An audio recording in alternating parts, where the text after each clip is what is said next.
Hello student, मैं engineer SK गिरी और आज हम लोग पढ़ेंगे क्लास 11th चैप्टर 9 तरलों के यांत्रिकी गुण का लेक्चर नंबर 13 यानी लेक्चर 13 आज हम लोग पढ़ने जा रहे हैं।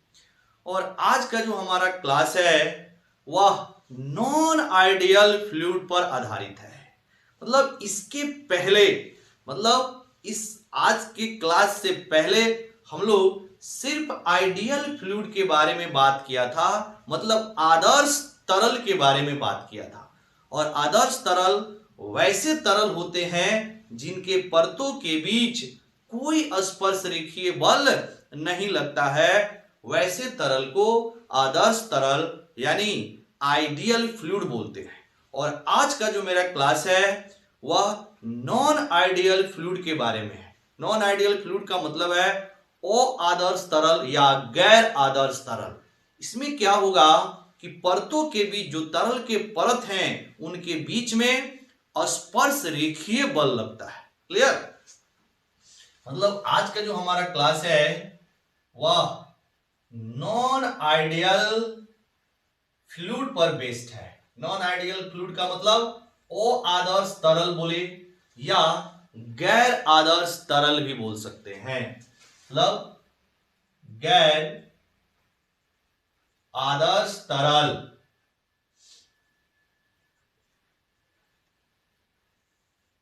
गैर आदर्श तरल पर आधारित आज हम लोग का क्लास है।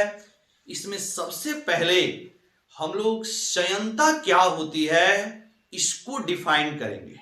क्लियर? मतलब संयंता को पहले परिभाषित करेंगे, फिर संयंता के बारे में हम लोग अच्छे से एक्सप्लेन करके पढ़ेंगे। क्लियर?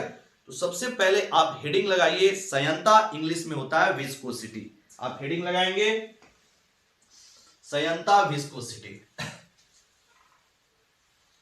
लिखिए, सबसे पहले इसकी हम लोग डेफिनेशन को लिखते हैं, फिर इसको बारी बारी से एक्सप्लेन करके समझेंगे। संयंता की परिभाषा होती है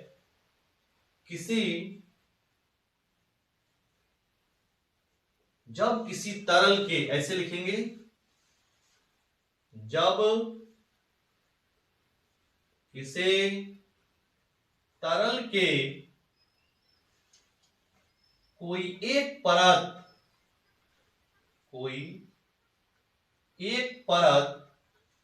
दूसरे परत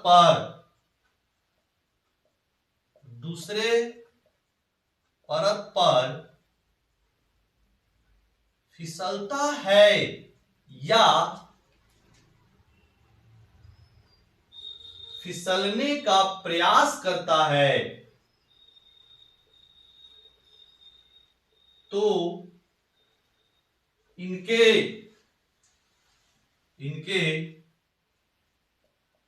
संपर्क सतहों या फिर तो इनके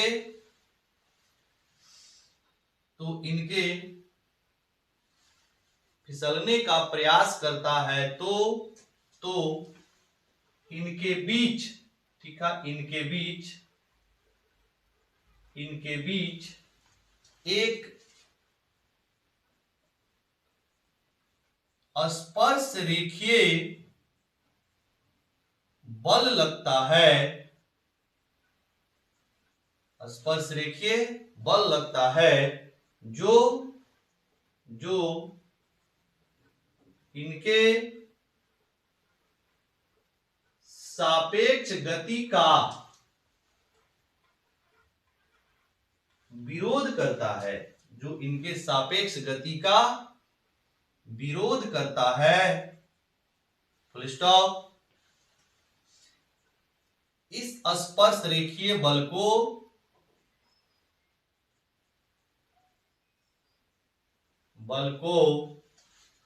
तरल का आंतरिक घर्षण बल अथवा श्यान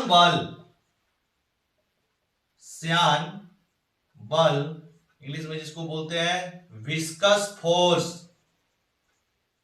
कहा जाता है तथा तथा तरल के इस गुण को, तरल के इस गुण को क्षयंता कहा जाता है, क्षयंता कहा जाता है। तो ये है इसका परिभाषा क्षयंता का। और यहां पे एक बल का नाम है जिसको हम लोग बोलते हैं शयान बल।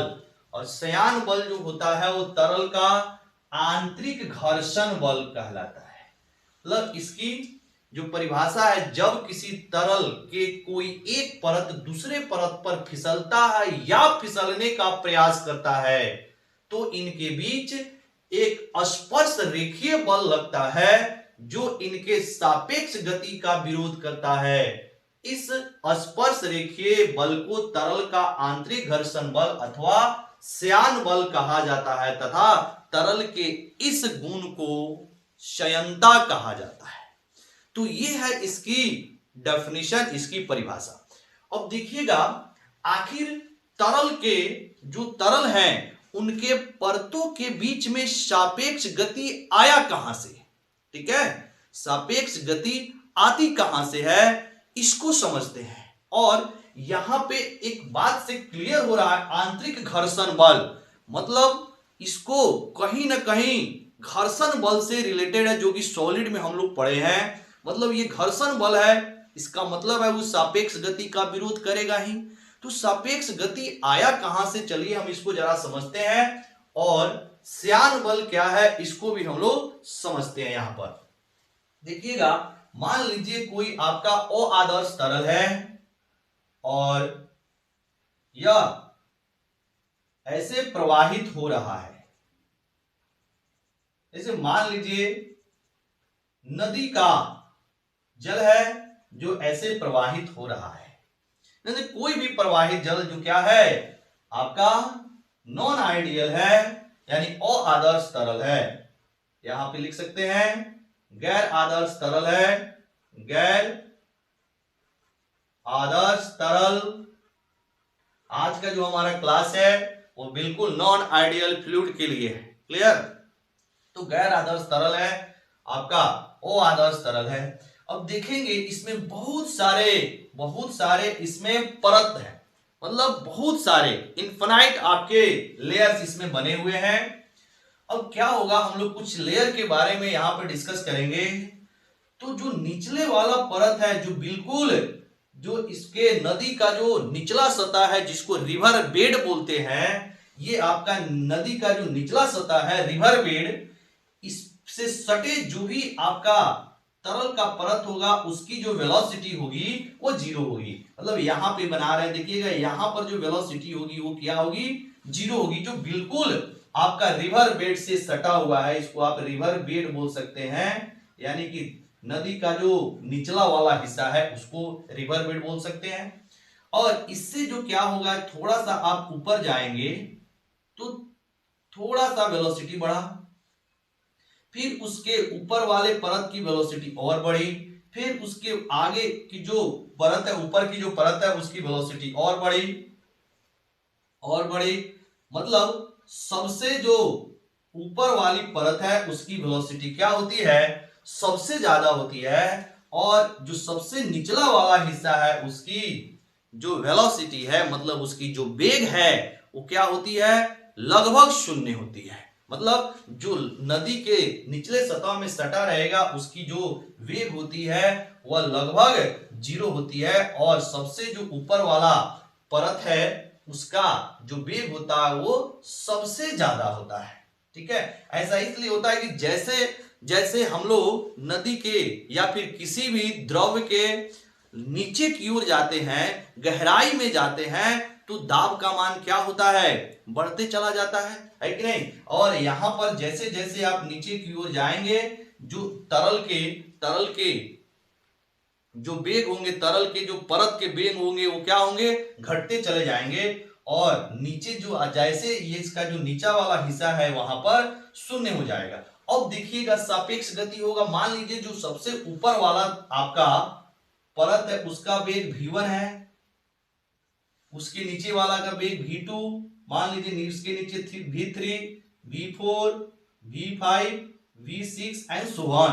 तो यहां पर जो v1 होगा वो सबसे ज्यादा होगा, v1 greater than v2, greater than v3, greater than आपका v4 एंड सो ऑन, ऐसे। तो सबसे ऊपर वाला का जो वेग है वो सबसे ज्यादा है। तो अब कोई भी दो लेयर ले, मान लीजिए हम लोग ले लिए पहला लेयर, मतलब सबसे ऊपर वाला लेयर को पहला लेयर बोला और उसके जस्ट नीचे वाले को दूसरा लेयर बोला, तो इन दोनों लेयरों के बीच की जो वेलोसिटी है वो सेम नहीं है। तो जो पहला लेयर है वो तेज चल रहा है और जो दूसरा लेयर है उसके रिस्पेक्ट में क्या होगा, स्लो चल रहा है। इसका मतलब है कि जो पहला लेयर है दूसरे लेयर पे फिसलने का प्रयास कर रहा है या फिसल रहा है। क्लियर, यहां पे फिसल रहा है, जो पहला लेयर है दूसरे लेयर पे क्या कर रहा है, फिसल रहा है। तो जब फिसलेगा तो इनके बीच में, यानी कि इनके जो आपका परत है इनके बीच में एक स्पर्श रेखीय, मतलब इसके मतलब टेंजेंशियल एक फोर्स लगता है। इस फोर्स को हम लोग बोलते हैं आपका आंतरिक घर्षण बल, जो इनके सापेक्ष गति का क्या करता है, विरोध करता है। मान लीजिए पहला लेयर आगे की ओर फिसल रहा है तो पहले लेयर पर एक पीछे की ओर क्या लगेगा, बल लगेगा, जो कि इनके टेंजेंशियल है, इनके स्पर्श रेखीय है। और इसी बल को हम लोग बोलते हैं विस्कस फोर्स, श्यान बल, या फिर तरल का आंतरिक घर्षण बल। क्लियर। और तरल की ये जो गुण है, ये जो प्रॉपर्टी है कि लेयर के बीच में जो स्पर्श रेखीय बल लगता है जिसको हमने श्यान बल बोला, ये तरल के परत के बीच लगता है। तो ये तरल की एक प्रॉपर्टी है जिस प्रॉपर्टी को हम लोग क्या बोलते हैं बाबू, संयंता बोलते हैं। ठीक है। अब इसको जरा हम लोग सॉलिड से भी कंपेयर कर सकते हैं। देखिएगा, मान लीजिए कोई आपका ठोस पदार्थ है, अगर वह किसी खुरदुरे सतह पर फिसलता है या फिसलने का प्रयास करता है तो इनके संपर्क सतहों के बीच में एक बल लगता है जो सतह के समानांतर होता है और सापेक्ष गति का विरोध करता है। तो यहां पर जो बल लगता है उस बल को बोलते हैं घर्षण बल। जैसे मान लीजिए इसको एक बल से आगे की ओर, आपको आगे की ओर इस पे खींचा जा रहा है, तो ये जो ब्लॉक है, मान लीजिए ब्लॉक है, तो आगे की ओर जाने की इसकी टेंडेंसी है, तो इस पर घर्षण बल किधर लगेगा, पीछे की ओर लगेगा। बिल्कुल यहाँ पर तरल के परतों के बीच में वही चीज हो रहा है। ठीक है। तो ये है आपका संयंता और श्यान बल का कंसेप्ट। ठीक है। अब श्यान बल कितना होता है, इसको कैसे निकालते हैं, इसके बारे में पढ़ेंगे। ठीक है। अब इसको पढ़ने के लिए हम लोग यहां पर एक टर्म डिफाइन करेंगे, एक हम लोग पद डिफाइन करेंगे जिसका नाम है वेग प्रणवता। ठीक है, यानी कि वेलोसिटी ग्रेडियंट। तो यहां पर हम लोग हेडिंग लगाते हैं वेलोसिटी ग्रेडियंट। चलिए इसको आप नोट कर लेंगे बाबू, नोट कर लीजिए। हो गया, मिटा दूं? ठीक है। अब यहां पर हम लोग एक टर्म डिफाइन करेंगे, वो है वेग प्रणवता। यहां पर वेग प्रणवता, इसको इंग्लिश में बोलते हैं वेलोसिटी ग्रेडियंट।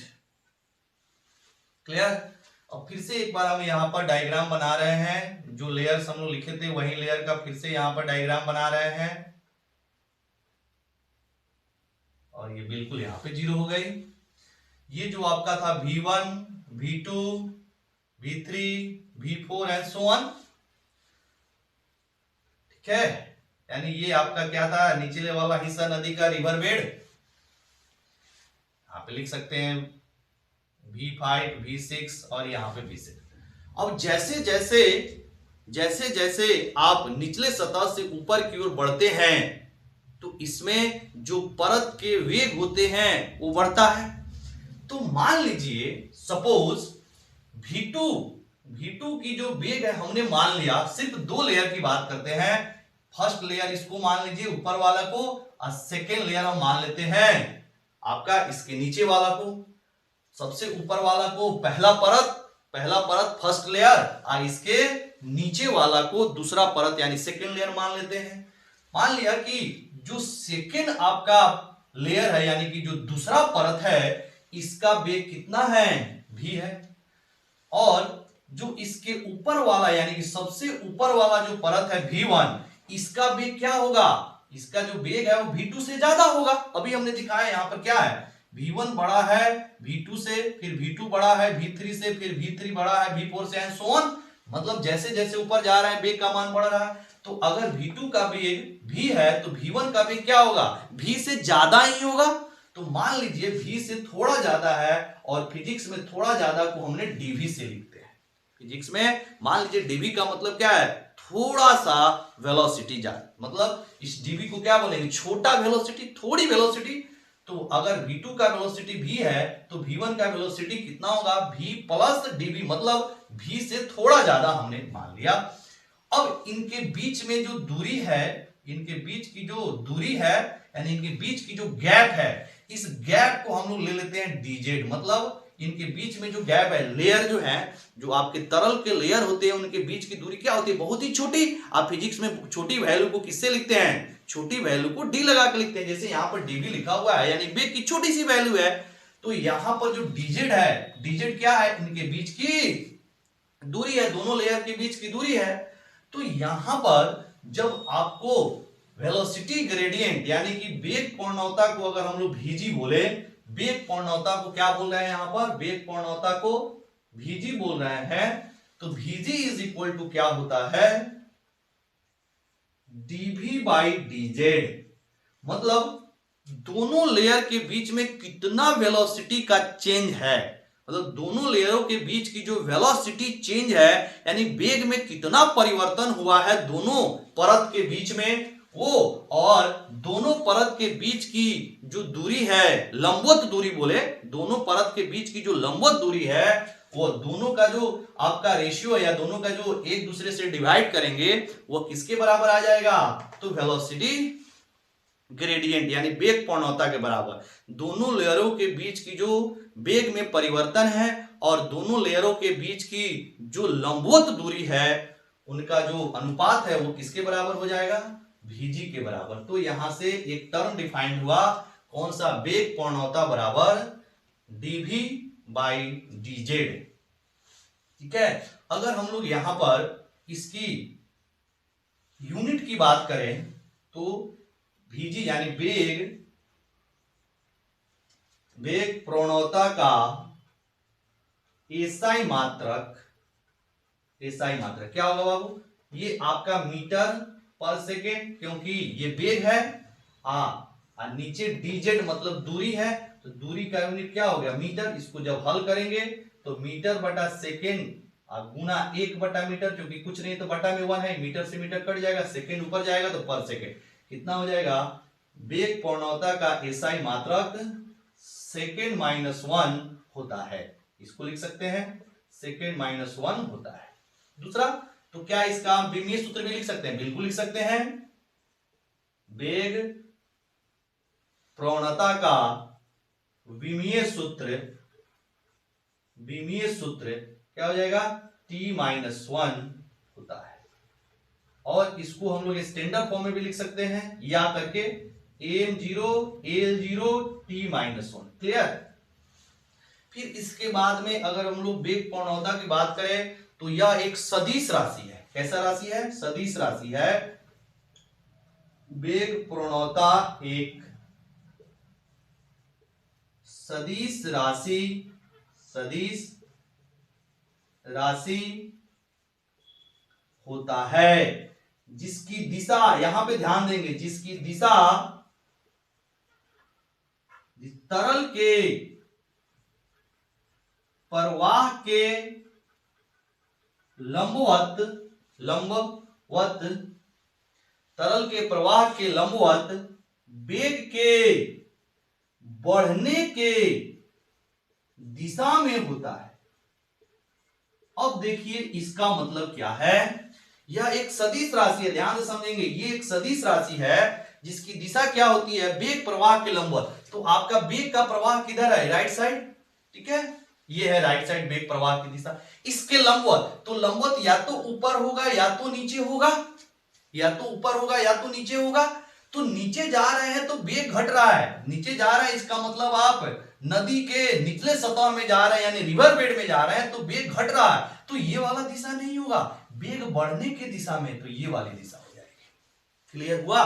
तो इसकी दिशा क्या होती है? इसकी दिशा तरल के प्रवाह के लंबवत वेग बढ़ने की दिशा में होती है, इसको अंडरलाइन कर लेंगे। तो यहां पे हम लोग एक टर्म को डिफाइन किया जिसका नाम है वेग प्रवणता। ठीक है, इसको आप नोट करेंगे।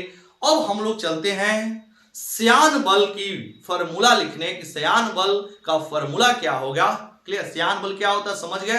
अब श्यान बल की फॉर्मूला क्या होता है, या किन किन बातों पर निर्भर करता है, इसको हम लोग समझने जा रहे हैं। ठीक है, इसको आप लिखेंगे, नोट कर लेंगे। हो गया बाबू, मिटा दूं? चलिए अब यहां पर हम लोग हेडिंग लगाएंगे श्यान बल।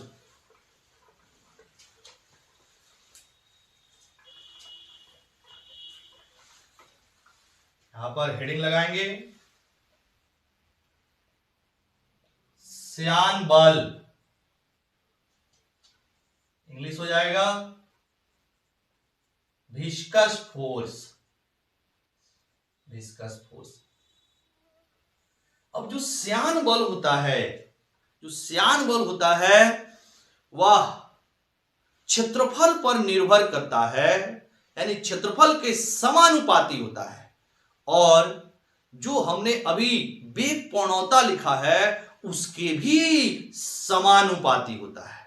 ठीक है, मतलब जो श्यान बल है अगर इसको हम लोग F से लिखे तो श्यान बल समानुपाती होता है इसके, तो कॉन्टैक्ट सरफेस के, संपर्क सतह के।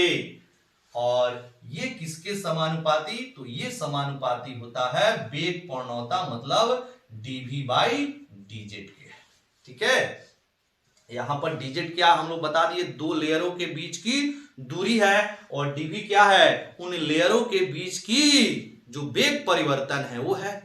तो ये क्या है, यानी कि संपर्क सतह का क्षेत्रफल है, यानी कि जो संपर्क क्षेत्रफल है, सॉरी संपर्क सतह में जो है क्षेत्रफल वो है। तो यहां पर अगर इक्वेशन इसको 1 रखें, इसको इक्वेशन नंबर 2 रखें, तो दोनों इक्वेशन से क्या हो जाएगा, जो श्यान बल है, श्यान बल समानुपाती हो जाएगा A dV/dz के। ठीक है, अब यहां पे समानुपाती को जब इक्वल में बदलते हैं तो F समानुपाती को जब इक्वल में बदलेंगे तो यहां पर आएगा ईटा A dV/dz, और यहां पर एक साइन आता है माइनस का। ये माइनस क्या बोलता है, इस माइनस का बस इतना ही काम है कि वह सापेक्ष दोनों परतों के बीच जो सापेक्ष वेग है उसका विरोध करता है, ये साइन बता रही है माइनस। लेकिन अगर हम लोग न्यूमेरिकल करेंगे तो इसमें सिर्फ इसके परिमाण को लेंगे, इसके जो साइन है, इसकी जो चिन्ह है उसको नहीं लेंगे, तो इसका केवल परिमाण क्या हो जाएगा, A बराबर ईटा A dV/dz। ये आपका केवल परिमाण हुआ।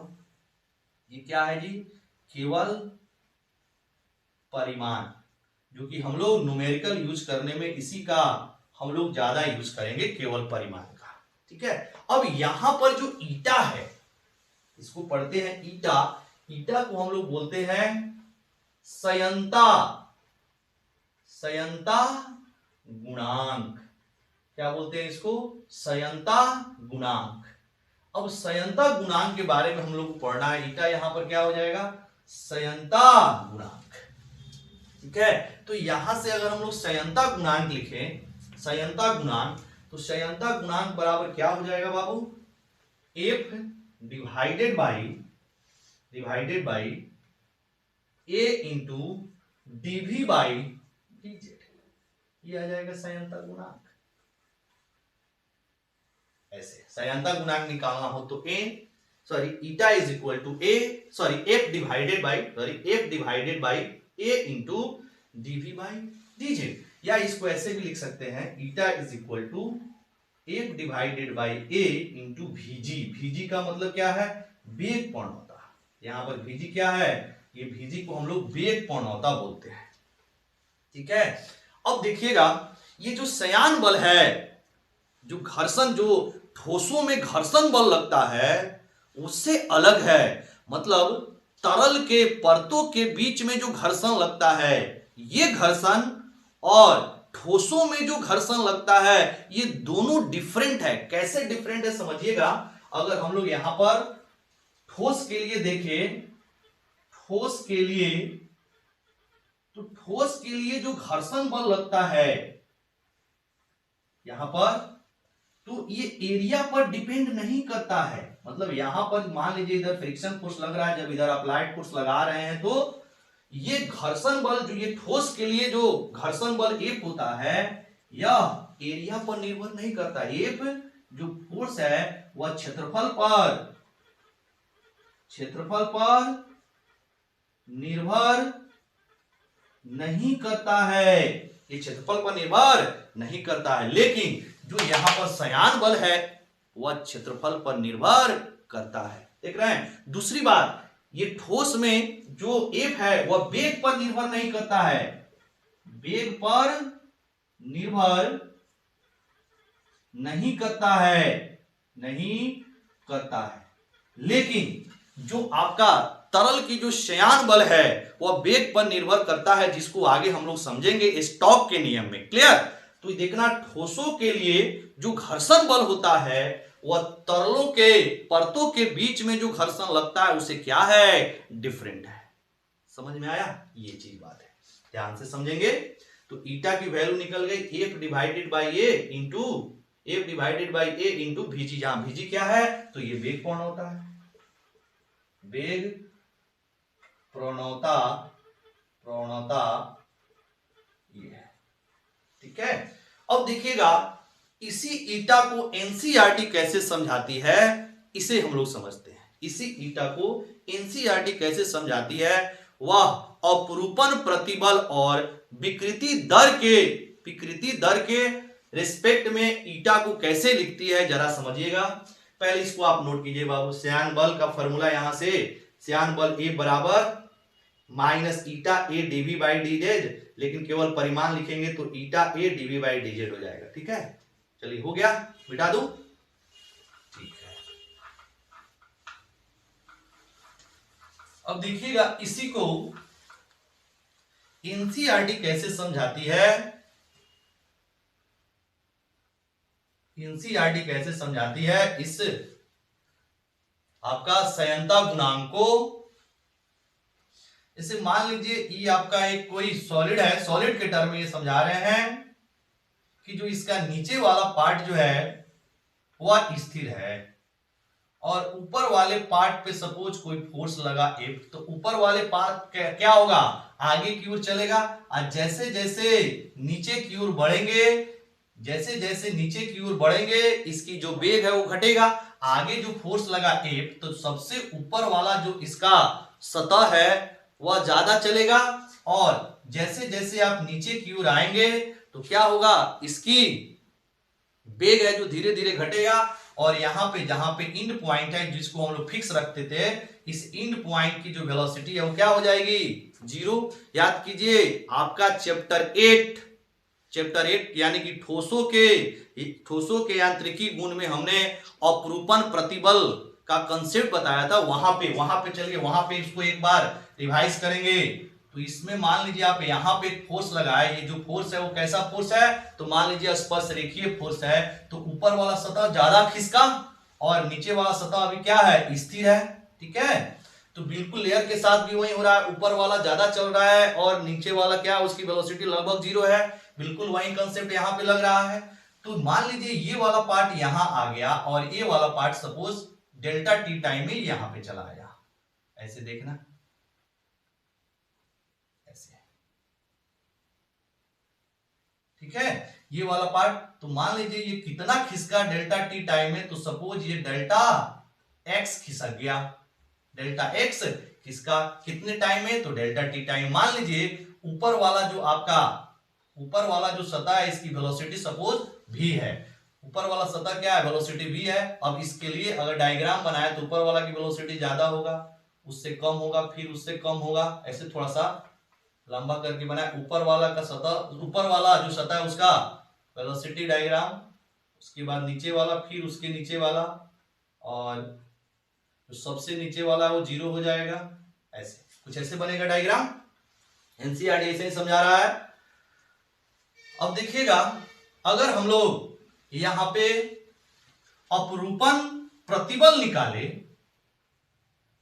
और रूपण प्रतिबल, तो क्या हो जाएगा अपरूपण प्रतिबल 1/A, यानी कि फोर्स बटा एरिया, बल बटा क्षेत्रफल। अपरूपण क्या हो जाएगा प्रतिबल, और ये जो F क्या है वो स्पर्शरेखीय बल है, F स्पर्शरेखीय बल है। और हम लोग यहां पे अपरूपण विकृति की बात करें, अपरूपण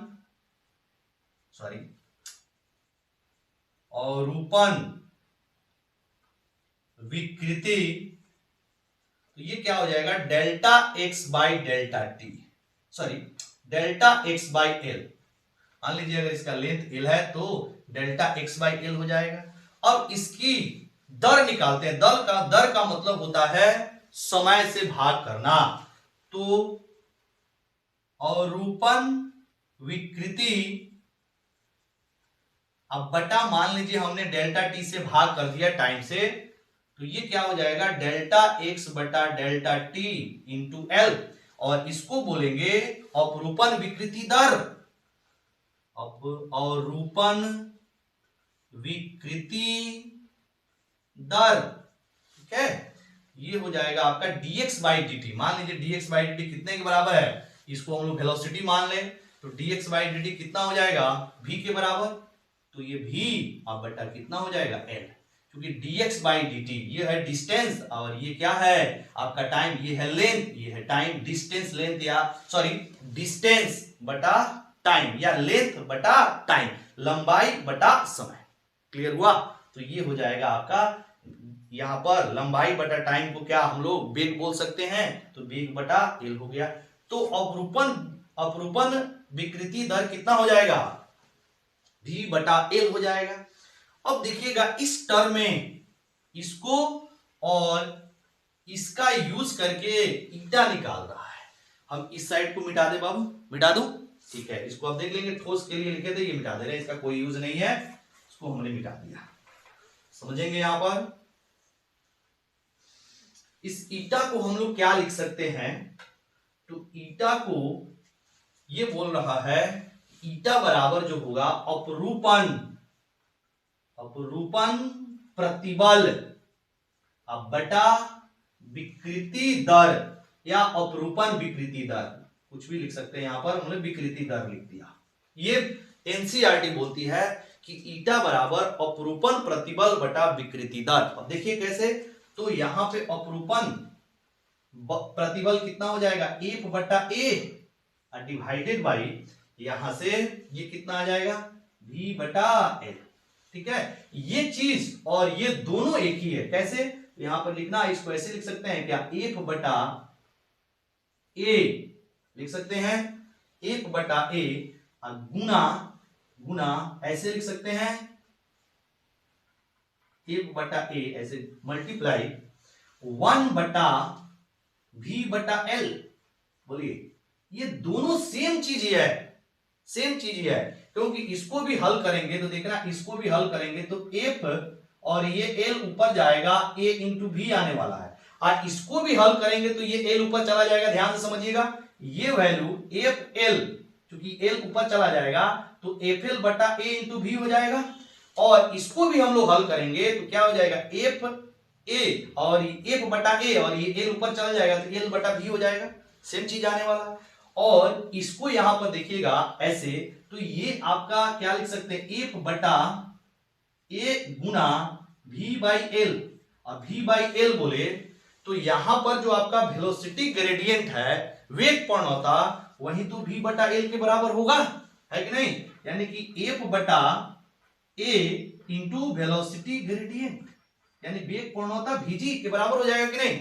तो ये सेम ही चीज है, ये दोनों क्या है, सेम चीज है, लेकिन एनसीईआरटी ऐसे समझा रहा है, और यहां पर ईटा को डायरेक्ट क्या लिख रहा है, इसी को सॉल्व करने के बाद ये हो जाएगा FL divided by A into V। ये सब चीज सेम है, ये वैल्यू और ये वैल्यू दोनों क्या है बाबू, ये सेम है। देखिए अभी हमने करके दिखा दिया, ये दोनों सेम है, ये n बराबर F L divided by A into B, और ये वैल्यू दोनों सेम है क्योंकि इसको ऐसे लिखा जा सकता है एफ बटा ए गुना 1 बटा एफ एल, और एफ बाई एल को एफ एल बोल रहे हैं सॉरी, एफ बटा ए गुना 1 बटा वी बटा एल को हम लोग बोल सकते हैं VG, इसको इस फॉर्म में लिख के क्या बोल सकते हैं A इंटू VG, VG क्या है यहाँ पर वेग पूर्णता। तो ये सेम चीज है, तो ये इस तरह समझाया है एनसीईआरटी के बुक में, इसलिए कंफ्यूज नहीं होना है।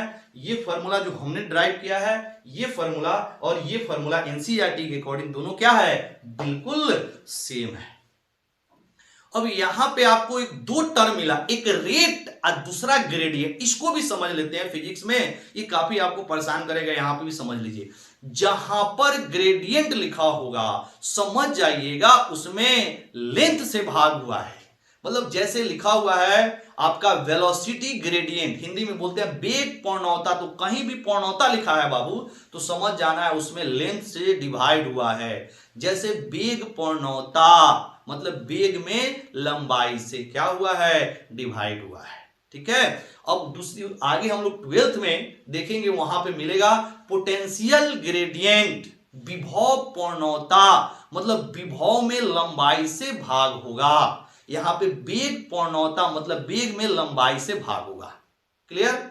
दूसरी बात यहां पर देख लीजिए, लंबाई से भाग हुआ है, यहां भी डिजिट क्या है, लंबाई है, और यहां भी क्या है, एल क्या है, लंबाई ही है, तो लंबाई से भाग हुआ है। दूसरा दर होता है, तो जहां भी दर लिखा होगा समझ जाइएगा उसमें टाइम से भाग हो रहा है, दर में टाइम से भाग होता है और पूर्णता में लंबाई से भाग होता है, ठीक है। टाइम मतलब समय, तो यहां पर अगर हम लोग को दर लिखे हुए हैं इसका मतलब यहां पर देखिए किस चीज से भाग हो रहा है, समय से भाग हो रहा है, टाइम से भाग हो रहा है, तो पूर्णता में लंबाई से और दर में समय से भाग होता है, इसको आप दिमाग में रखेंगे। क्लियर। चलिए अब इसको हम लोग यहां से कुछ इंपॉर्टेंट पॉइंट है इसके लिए, तो संयंता गुणांक जिसको कोएफिशिएंट ऑफ विस्कोसिटी बोलते हैं, इसके बारे में हम लोग पढ़ते हैं कि कोएफिशिएंट ऑफ विस्कोसिटी की यूनिट क्या होगी, कोएफिशिएंट ऑफ विस्कोसिटी का डायमेंशन क्या होगा, मतलब यूनिट डायमेंशन ये किन किन बातों पर निर्भर करता है, इसको हम लोग पढ़ लेते हैं, ठीक है।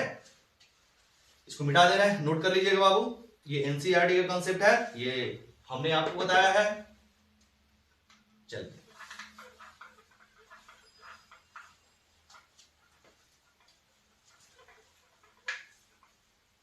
अब यहां पर हम लोग लिख रहे हैं इंपॉर्टेंट पॉइंट, महत्वपूर्ण बिंदु, इंपॉर्टेंट पॉइंट किसके लिए, तो संयंता गुणांक के लिए। संयंता गुणांक का एसआई मात्रक हम लोग निकाल सकते हैं, का बिल्कुल निकाल सकते हैं।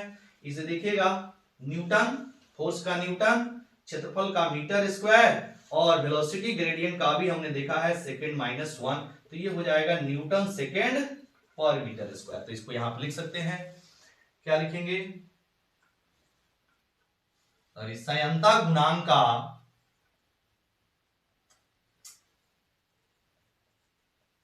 संयंता गुणांक का एसआई मात्रक न्यूटन सेकेंड पर मीटर स्क्वायर होता है, एसआई मात्रक। और इसका जो सीजीएस मात्रक है, सीजीएस मात्रक, क्या इसको हम लोग ऐसे भी लिख सकते हैं क्या, सीजीएस मात्रक, तो यहां पर दूसरा नंबर में संयंता गुणांक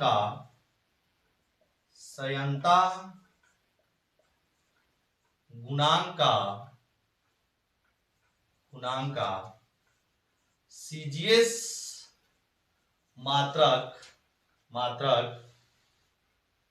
ट्वाइस होता है, ट्वाइस, जिसको हम लोग पी से ट्वाइस होता है, ये भी यूनिट हम लोग जान लेंगे। और 1 न्यूटन सेकेंड पर मीटर स्क्वायर जो होता है वह 10 ट्वाइस के बराबर होता है, ठीक है।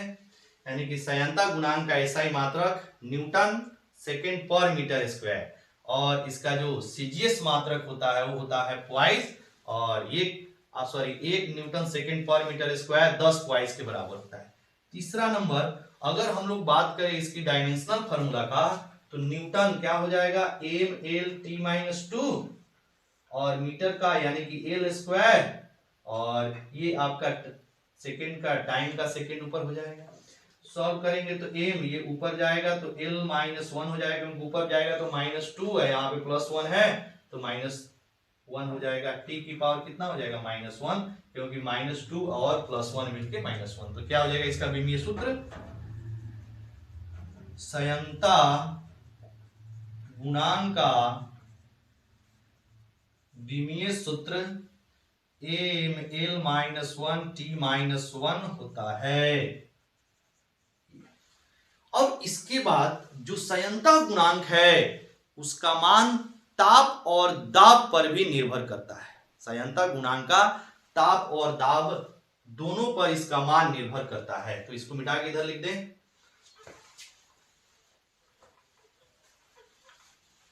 इधर लिख रहे हैं इसका अगला पॉइंट, चौथा नंबर। अब देखना, मान लीजिए कोई द्रव पदार्थ है, तो द्रव की जो संयंता होता है, संयंता गुणांक या फिर इसकी संयंता बोले तो इसकी संयंता द्रव का ताप बढ़ने पर घटता है, ताप बढ़ने पर घटता है, लेकिन गैस का संयंता ताप बढ़ने पर बढ़ता है। इसको लिखेंगे द्रव का संयंता ताप बढ़ने पर घटता है, जबकि गैस की संयंता ताप बढ़ने पर बढ़ता है। इसको याद रखना है कि अगर कोई द्रव है उसमें ताप बढ़ाओगे तो उसकी संयंता क्या हो जाएगी, घट जाएगी, और गैस में ताप बढ़ाओगे तो उसकी संयंता बढ़ जाएगी। पांचवा नंबर, अगर हम लोग इसकी बात करें, द्रव पर अगर दाब बढ़ा रहे हैं, द्रव्य का संयंता दाब बढ़ने पर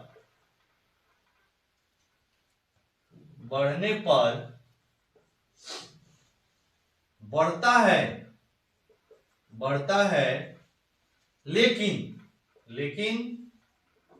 जो जल है, जल की संयंता दाब बढ़ने पर घटता है, और गैस की संयंता दाब बढ़ने पर घटता है। ये चीज देखना। अब देखो क्या बोलते हैं कि द्रव में जल को छोड़कर, यहां पर जल को छोड़कर, जल एक एक्सेप्शनल है, जल को छोड़कर द्रव की संयंता दाब बढ़ने पर बढ़ता है, और गैस की संयंता दाब बढ़ने पर घटता है, संयंता दाब बढ़ने पर घटता नहीं है, मतलब लगभग अपरिवर्तित रहता है। इसको समझ लेंगे, मतलब गैस की जो संयंता है दाब बढ़ने पर लगभग अपरिवर्तित रहता है, लगभग अपरिवर्तित, मतलब इसमें थोड़ा सा चेंज आता है, जिसको हम लोग क्या बोलेंगे, अपरिवर्तित रहता है। इसको नोट करेंगे, ठीक है। लेकिन जो जल है, जल की संयंता दाब बढ़ने पर घटता है, द्रव बाकी जल को छोड़ के बाकी दाब बढ़ने पर बढ़ता है, लेकिन जल में दाब बढ़ने पर घटता है, लेकिन गैस के साथ है इसकी संयंता पे कोई खास असर नहीं पड़ता है, मतलब लगभग अपरिवर्तित रहता है।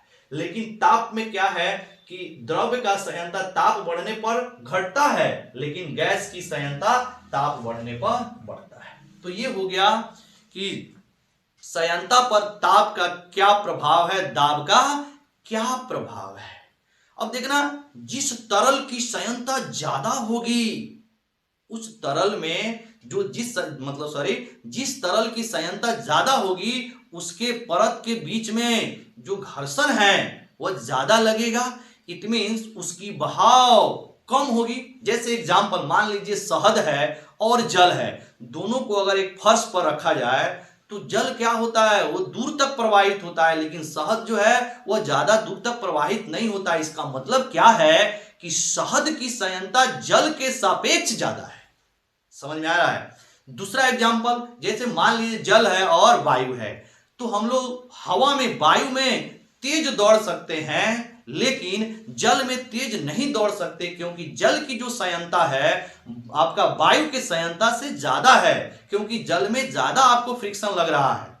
समझ में आ रहा है, वायु के सापेक्ष। उसी तरह जैसे हमने आपको शहद और किसका बताया, जल का बताया, कि शहद में जो संयंत्रता है वह जल के सापेक्ष ज्यादा है, यानी कि शहद में ज्यादा आपका घर्षण लग रहा होगा परतों के बीच तो कम बहेगा, लेकिन जल में संयंत्रता कम है तो ज्यादा बहेगा।